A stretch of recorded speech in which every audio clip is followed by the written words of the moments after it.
చిన్నప్పుడు మేము కోయంబత్తూరులో ఇక్కడ ఉండే వాళ్ళని దేరమ్మ అని చెప్తాము. బట్ ఆంధ్రాకి వెళ్ళిన తర్వాత అది దేరమ్మ కాదు, అమ్మమ్మ. అలా అమ్మమ్మ అంట అక్కడ చెప్తారు. మాకు మా దేరమ్మ నేను చిన్నప్పుడు ఏదైనా నేను మిస్టేక్ చేస్తే, ఏదైనా మిస్టేక్ తప్పు చేస్తే నువ్వని ఓ జాతి కమ్మాడికి లక్షణం.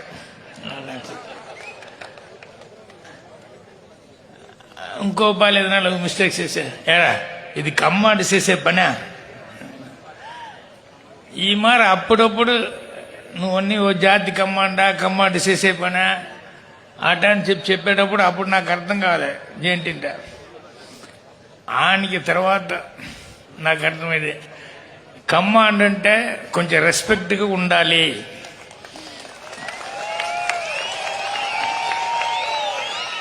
కమాండ్ అంటే ఎక్కడైనా మర్యాద కాపాడుకోవాలి.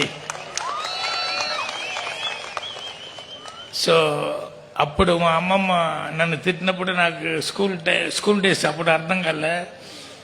తర్వాత కొంచెం అర్థమయ్యేటప్పుడే మనకి ఏం రెస్పెక్ట్ ఉన్నది అది ఎట్ట కాపాడుకోవాలి, ఆ విధంగా మనం నడుచుకోవాలి. మన క్యారెక్టర్ లాగా ఓ కమాండ్ అంటే వాడికి ఓ క్యారెక్టర్ ఉండాలి. అట్లా అదన్నీ నేను అర్థం చేసుకున్నా.